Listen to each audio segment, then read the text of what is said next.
Hey, this is Frank Honus, and I want to welcome you to the Pure Life Podcast, helping individuals live with sexual integrity through Jesus Christ.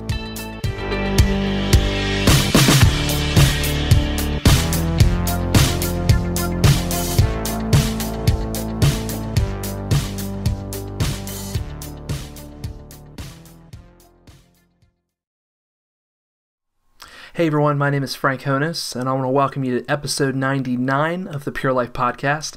Hope that you're having a great summer and that you're enjoying lots of relaxation time, downtime, and it's just been really refreshing for you. This week on the podcast, I want to talk about an article that is actually right now on purelifepodcast.com. It posted today, called 3 Steps to Kick the Habit of Masturbation. 3 steps to kick the habit of masturbation. Now, on the podcast, I don't normally read articles that are not my own content. Just read verbatim articles or talk about articles.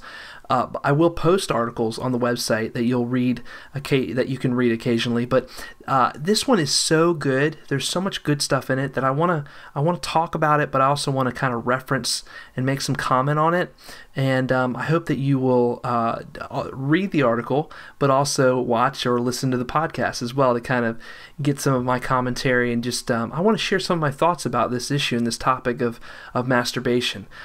We've talked about masturbation on the podcast before. This incredibly addictive habit that so many men deal with. Many men feel like it's not a big deal. It's not really a problem or a struggle, and it's not an issue. A lot of men are affected by this and experience great guilt and conviction over this incredibly compulsive, addictive behavior. And so I want to read this article. I want to talk a little bit about it.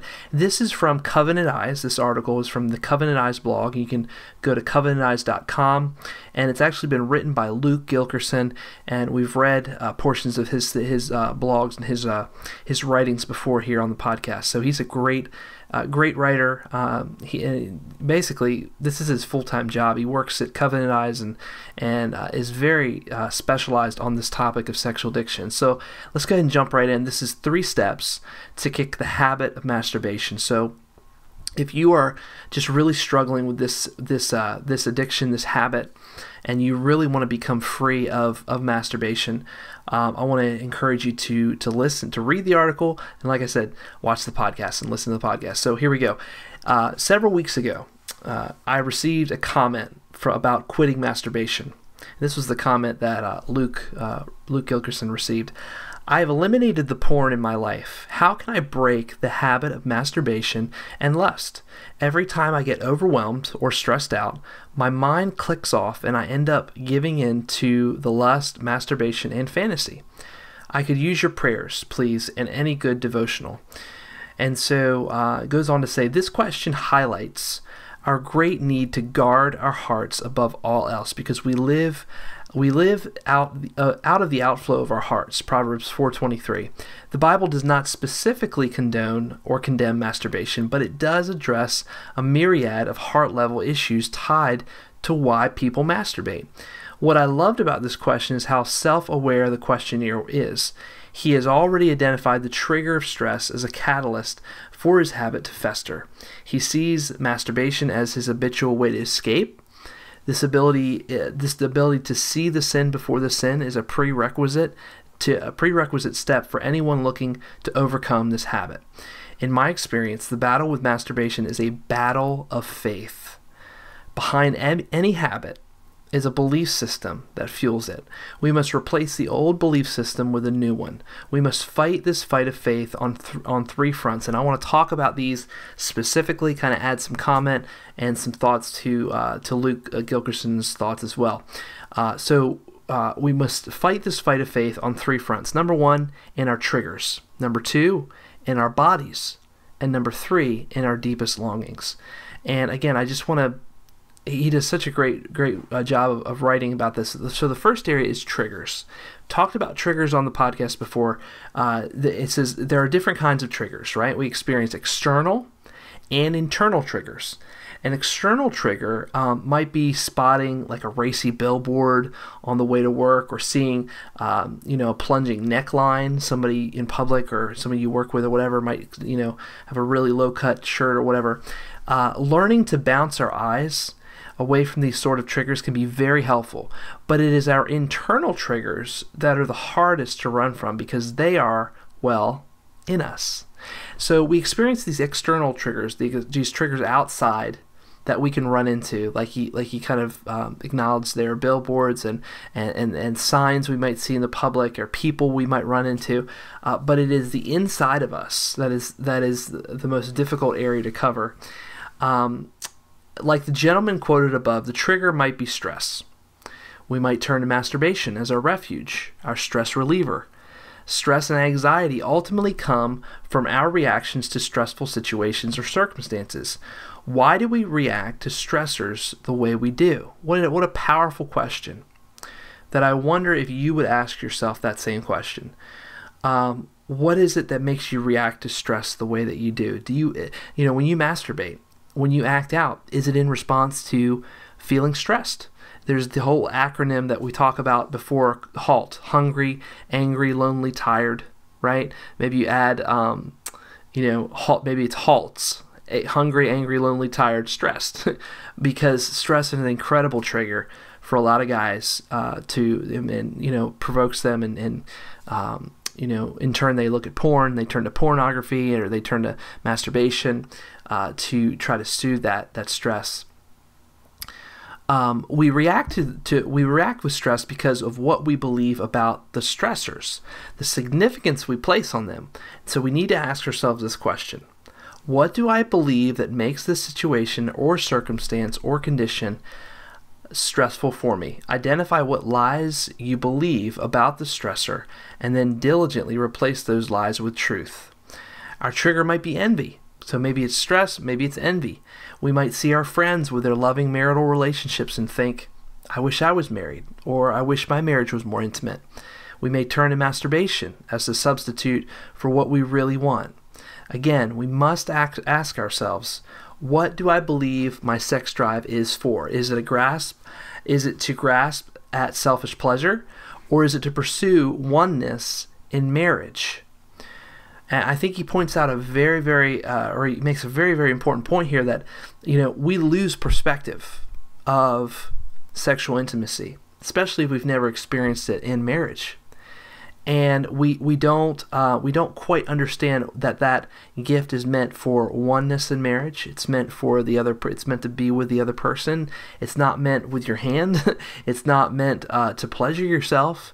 But we lose that because whatever we feel, whether we feel that stress, that stressing situation, whether we feel envy, like he's pointing out here, we turn to the self-pleasure as, like he said, a substitute for what we really want. And again, we must ask ourselves, what do I believe my sex drive is for? And then he points out a third trigger here. Our trigger might be anger at God. Perhaps we're dissatisfied at the way our life has turned out, so we blame God. We turn into masturbation as our own private activity that grasps for a pleasure all our own.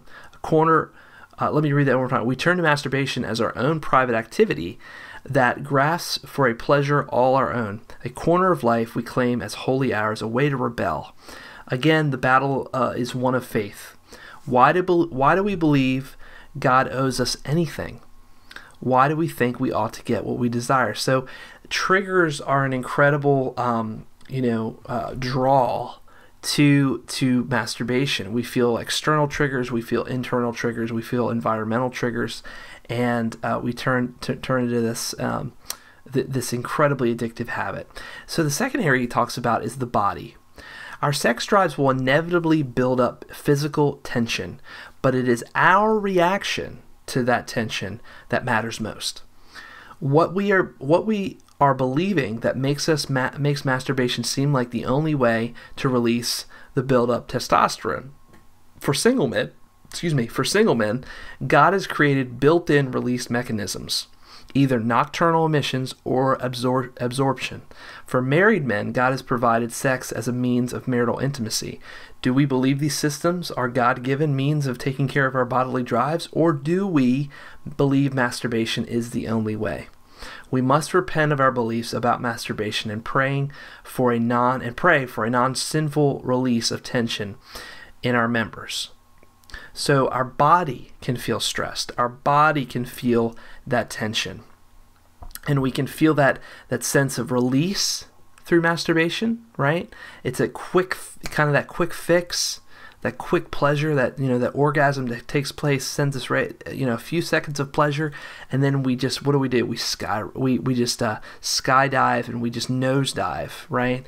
And we plummet back down to reality, where we're left in literally a big mess, and it's just it's an incredibly painful situation. We're ridden with guilt, with conviction, and so so masturbation triggers the body, and then there's longings. Okay, longing. The third area that he points out here is understanding the longings. We need to understand what we feel in our body. We need to understand our triggers. We also need to understand longings. And what he says here is, for many, sexual pleasure is the ultimate escape from reality. Like a drug, it provides a fantasy world where we can forget our sorrows or boring lives. Instead of using masturbation as an escape from reality, we must learn the habit of escaping into reality, into God himself. This again taps our faith. Do we believe God is an all-satisfying being? Do we believe it is our chief purpose to glorify God and enjoy him forever? And so he also mentions a couple resources there to explore more on this topic. Pick up the books like Closing the Window and Sex and the Supremacy of Christ. And final question, how has God helped you in your fight? How has God helped you in your fight? So I really just want you to think about this area in your life of masturbation. I would love for you to go back and read this article, right, from Luke Gilkerson, 3 Steps to Kick the Habit of Masturbation, and just in a nutshell, understanding your triggers, understanding your body, and understanding longings. If we can get a better understanding and grasp on those kind of 3 areas, it'll help us. Maybe it won't help you automatically to stop masturbating.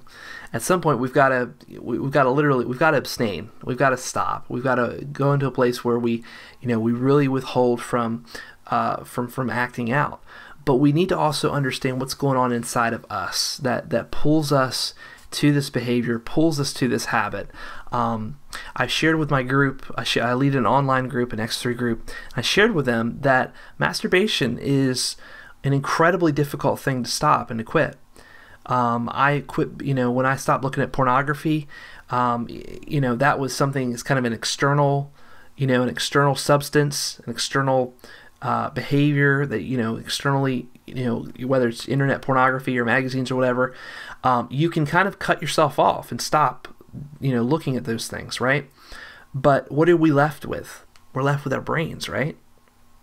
We're left with our brains, and so those fantasies are left in there, those dreams, those visions, those thoughts, those images, all those things are left in there. And when we're left to our stresses, we're left with stress, or we're left with the real circumstances in life, it's an incredible, for us in that place, it's an incredible go-to and getaway for us to relieve some of that stress, relieve some of that anger, relieve some of that pent-up frustration. And, like the author said in the article there, we kind of create our own private worlds. And it's kind of like our own little corner. And this was an incredibly dangerous, accompanying my pornography addiction was masturbation, and obviously, and that was just a very difficult thing to overcome. I understand, as a former single guy, how difficult it is. And if you are a single guy listening to this podcast or watching, I get what you're feeling. I get it. I understand how difficult this is, but I want to challenge you to take one step, one day, one decision at a time, and one thought at a time. The Bible tells us to take every thought captive and make it obedient to Christ. What if you just took every thought by itself, and as somebody told me once before, do your very best to make the next right decision. take every single thought as it comes and give it to Christ, right? Surrender it to Jesus and ask for his strength and his help. So I know this is an incredibly difficult thing to stop, and that's why I make myself available on the website, through the podcast, through all different ways you can contact me, through Twitter and Facebook and email and all sorts of ways. Please do that if you need some connection, you need some help, some resources. Most of all, if you need prayer, I'd love to be able to encourage you. And please keep checking out the website this summer. We're not stopping. Lots of great new content coming up this week on the Pure Life Podcast website, as well as next week, episode 100. I'm going to be interviewing my wife, Tracy Honus, on the podcast, and maybe I'll be able to get her on video. I'm not sure. She's a little camera shy, so hopefully we'll see what happens with that. But we'll be talking to my wife, Tracy, regarding what is it like as a spouse of a struggler, as a former struggler of sexual addiction? What is it like to walk through that season? So I'm going to be asking her some questions on the podcast, and I hope that will be an encouragement for you, and maybe you can share that with your spouse or share that with somebody who needs to hear the female perspective of sex addiction. So hope you have a great week, and until next week for episode 100, and it's going to be an exciting one. I'm really stoked for it. My name is Frank Honus, and I wish you a pure life. Have a great week. God bless.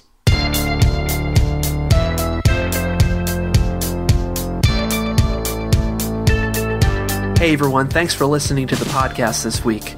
I want to encourage you to check out our website, purelifepodcast.com, for a lot of great blogs and resources and podcasts from previous episodes to help you along in your journey for sexual purity.